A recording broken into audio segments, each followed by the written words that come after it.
This is the most, I think, problematic one. 10 core formats that are really meaningful to advertisers. This is the type of advertising that I hope it's going to die soon. It's almost like a breath of fresh air when you actually see a brand advertise in a game and you're surprised. I think sponsored advertising would be a game that has its own story, but the level is sponsored.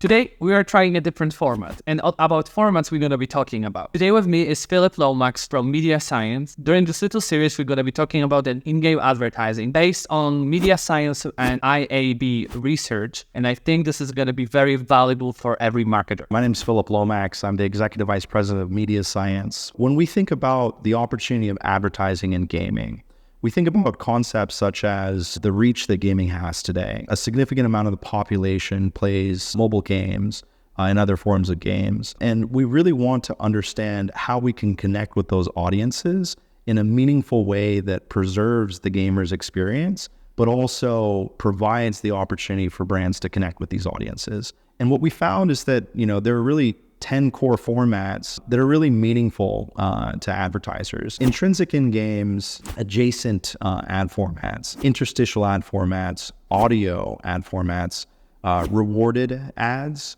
advergames, sponsored formats, skins, branded worlds, and then hard-coded formats. To start with intrinsic in-game, while we're playing a game, an ad may pop up onto the screen in the form of a billboard or something that's coded into the actual gameplay. So this should, in theory, not disrupt the gameplay activity, but should garner enough visual attention to create, hopefully, a lasting memory. When you are looking, for example, at the Cyberpunk, right? Like in Cyberpunk, they have a lot of billboards with some different brands and everything like that. When you play Cyberpunk, you're still play the game and you have fun with the story, but also you see those little advertisements of different products in the game. Exactly, right? I think that we need to widen our aperture and think about this in the same way that we perceive television advertising or even branded integrations within movies. So we know that branded integrations, which is what these really are,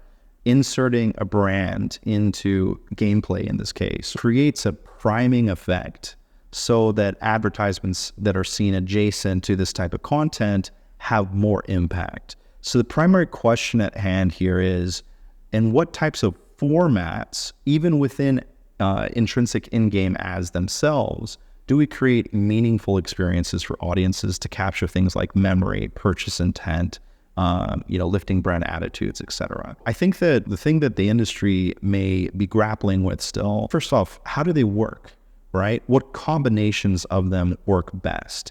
And there simply isn't enough research to prove that. Gaming is still at a stage in which they're just trying to prove that gaming ads can garner, some form of attention. Cyberpunk's a perfect example. I mean, I was playing Grand Theft Auto Vice City, a little bit old school, recently. Very old school here. Netflix just made that, that incredible partnership with Rockstar Game. And I was noticing the Rockstar banner. So I think it does present a very interesting opportunity. I think scalability is, the core thing that we need to focus on to really make it count. I remember when we had a conversation, you told me that you guys could find some data based on how people are looking at this, how they are interacting with this type of ads, how often do they even look at this, which is super interesting from our point of view when we are coding the game and we are of course prior thinking about creating advertisements in different parts of the world, that coding something like that to get a data, how people are even looking at this, how people are even interacting with this. It's very interesting thing. And I know that for your research, it was also a huge thing, right? Absolutely. So MediaScience provides, the media and advertising industry with world-class eye tracking technology. And I think the component here that's different than some of the research that we've done historically is that, we've told the industry that a lean back experience provides audiences with a meaningful way of creating a memory around an advertiser. But gaming is such a lean forward interactive experience. So I think the key question here with, these types of formats is distraction. Are we too distracted with gameplay to have a meaningful opportunity to remember a brand? But we also know that we can have an impact in terms of advertising in 0.5 seconds. So now the question is that format question, right? Is it a billboard that has the most impact? Is it 2 billboards? Is it 3? Is it a billboard plus a different type of, iteration of this particular format? The next format that we need to talk about is adjacent, advertising. And this is the most, I think, problematic one because of gamers are so over this. Every time when I'm explaining to people or my friends what we are actually doing, and I'm talking about in-game advertising, metaverse advertising, creative marketings, in virtual worlds, people are always like, oh my gosh, my kid is playing this game, or I am playing this game, and I'm seeing ads every 20 seconds. Those banners and those videos are annoying me. I remember that you told me this, you are playing 45 seconds and then you have a 30 seconds ad, which is crazy. This is the type of advertising that I hope it's going to die soon. Sometimes, when you have to have a special boost for your game, or you need to make more money in the game, you have to wait a minute, 2 minutes sometimes. Now we're kind of talking about rewarded ad structures, right? Giving the audience the opportunity to gain some benefit within the actual gameplay by watching an ad, right? I think the core metric here is if it's transferable and viable, is whether or not the audience member is putting their phone down while the advertisement is playing. I play a lot of mobile games, tragically, and also, for entertainment. Sometimes I do opt to watch an ad, but I place my phone down because I'm tired of seeing particular companies served to me over and over and over again. You have seeing the same ad all the time. I think it would be less annoying and less problematic if those ads were even more creative, or there were more ads in general that are different for different games or different audiences. I agree with you. This points to another moving part of this equation, which is inventory. What is the effectiveness of companies in terms of ad sales? At what point of frequency are we annoying audiences to the point of them not engaging with our brand or not choosing to download our game? It's kind of like domino effect, which is in order to create experience of advertising within the game, these different companies need to attract advertisers so they can, provide that experience to audiences. It's almost like a breath of fresh air when you actually see a brand advertise in a game and you're surprised. You just tapped a very important topic here, and a very important format of in-game advertising, which is sponsored advertising, which a brand has their own level in a separate games. I think sponsored advertising would be a game that has its own story, but the level is sponsored. But the branded word is something completely different, and Roblox, Spatial, or Fortnite are better examples here.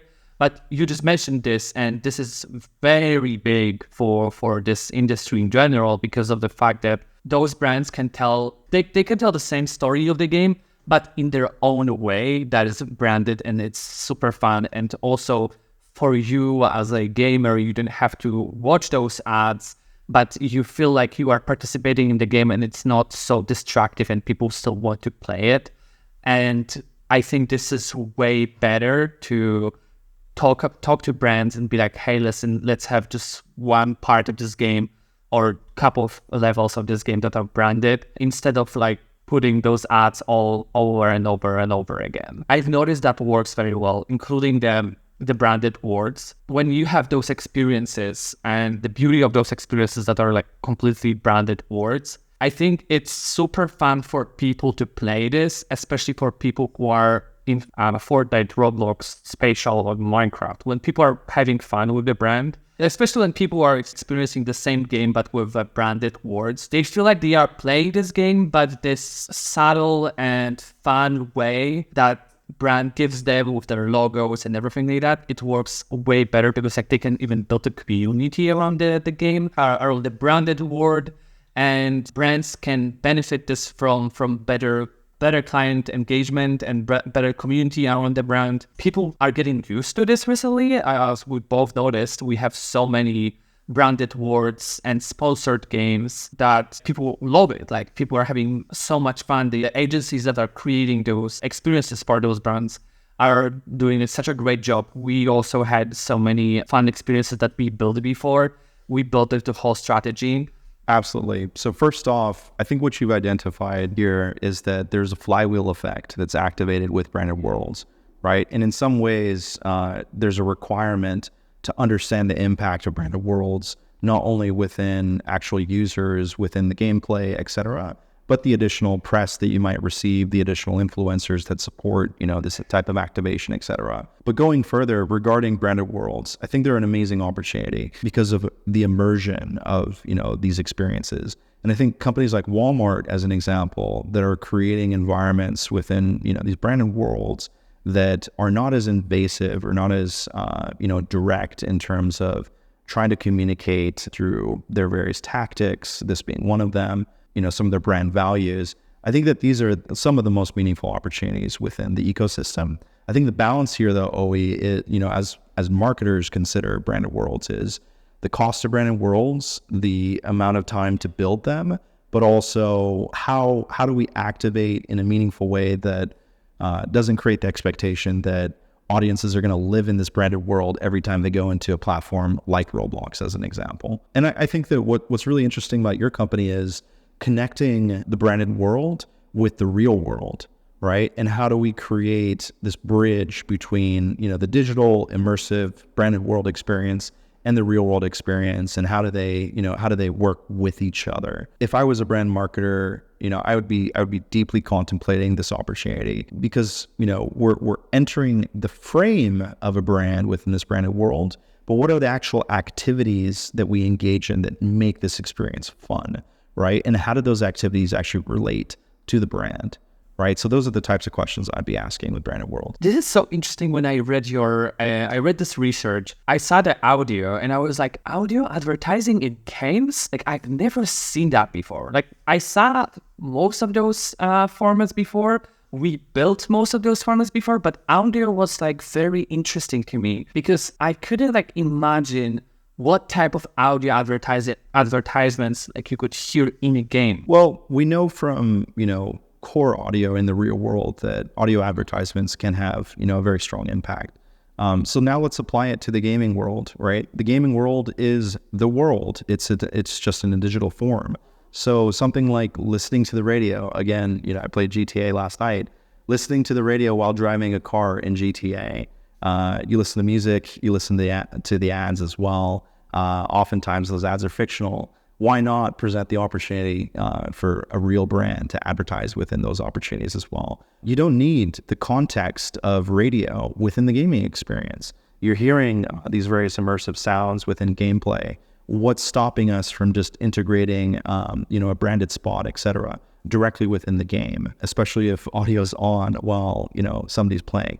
I think that the tricky part here is, again, the volume or the architecture of these experiences, right? So what is the appropriate context for this audio ad to play, right? Should it be in the middle of, very intense, difficult gaming experiences, or should it be in relaxed, exploring modes within these immersive, experiences as well? So speaking of connecting the real world with digital world, that is something that I've been really excited about because of the fact that we created this beautiful experience, because there are so many different brands that you are wearing as a human being, but there's this one big format that is huge, and I know it creates a lot of buzz around the brands in games, which is skins format. And for example, what we built a couple of years ago was you could buy or win the skins for the game of this one brand, have fun with this, but also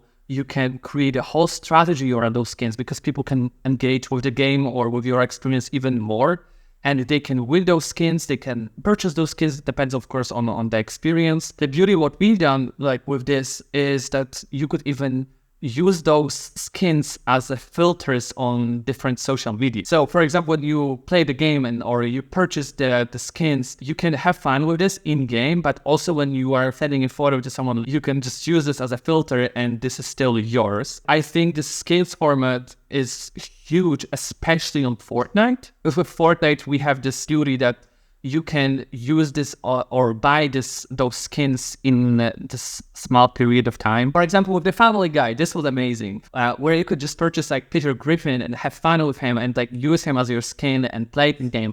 The same was with Ninja, or this was with Mr. Beast and everything like that. Or also recently with Eminem, there were so many skins and people were using this. They were buying those skins, and this is something that is lasting forever with the game. This is not something that, okay, yes, people are super excited to win this, and this is in this one period of time. They have fun with this, or they just do everything that's in their power to win this. But also, after the whole campaign is ended, you still have this in your inventory, and you still can have fun with this, play with this character, your favorite character, or with clothing that you bought, which is super engaging for brands. Of course, it is a part of probably a branded word or other games and everything like that. After all, you still are able to use those skins and have fun in different games, probably from different industries. You can build a really great strategy around this, and I think that this has to be included in every immersive experience strategy here, because it is lasting, and because it's lasting with you as a user,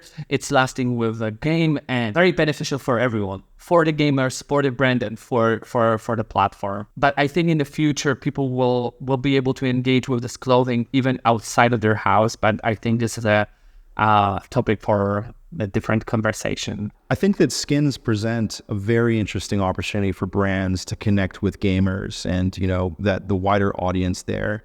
And I think that the inherent need state that, we can all relate to in some ways is differentiation as, within gameplay. I think that the next question that we should think about is things around exclusivity and how do we preserve the value or the perceived value of these types of brands within these experiences, and where do we choose to limit who achieves access to our particular skin, and how do we just build further value of our brand if that's part of our objective. Advert games are a very interesting format that MediaScience has tested extensively. To define advert games, as an example, advert games are gameplay within the ad break that's sponsored and branded, by a particular brand.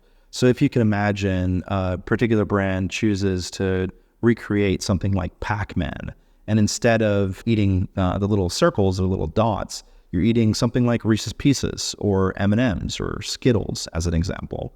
The core question that we should be thinking about, though, is one, what's the impact of those types of formats? And then two, how do those formats relate to my overall core objectives in terms of communication as a brand? So as a case study, MediaScience worked with a major toothpaste brand, and that toothpaste brand had grappled with the types of formats that they should use to advertise to audiences within, an interactive playable format. And what we recommended to them and what we tested was actually a matching game. It was the Celebrity Smile game. And what we did within this experiment is we took just the smiles of specific celebrities, and we asked participants whether or not they could determine that particular celebrity's identity based off of their smile alone. And lo and behold, a lot of audience members could distinguish that particular celebrity based on their smile. And all of this, of course, was wrapped up in the branding of that particular advertiser, which is the toothpaste company. So this created a fun, interactive experience for audiences that had components that were valuable, such as celebrities. And we focused and honed in on the core communication objective for that brand, which is brushing teeth, right? So by showing audiences the smile of the celebrity, what we're basically doing here is indicating to them that you can be identified by your smile alone, and therefore your smile is important, and therefore you should be brushing your teeth. So this is a really meaningful format for that particular brand, and this is the type of thought leadership that we should be approaching formats like gaming with. Right? Identifying components of the communication structure and working backwards, and then using strategies to achieve those communication objectives, right? So for a toothpaste brand, we want you to brush your teeth. Why do you need to brush your teeth? Because your smile is important. And why is your smile important? Because you can be identified by your smile. And how important is that identification?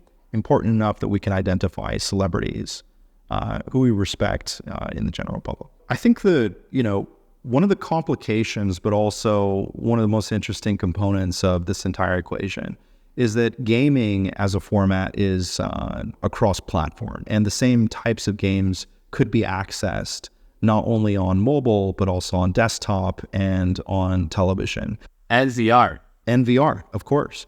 And those gaming experiences are very different across those platforms, just like watching TV or social media on different devices, right? So there are elements here at a structural level that change the experience for audiences, right? So what will be more interesting, I think, is how these different device level experiences interact with the platform level experience and interact with the program experience or the gameplay experience, and then interact with the ad format experience.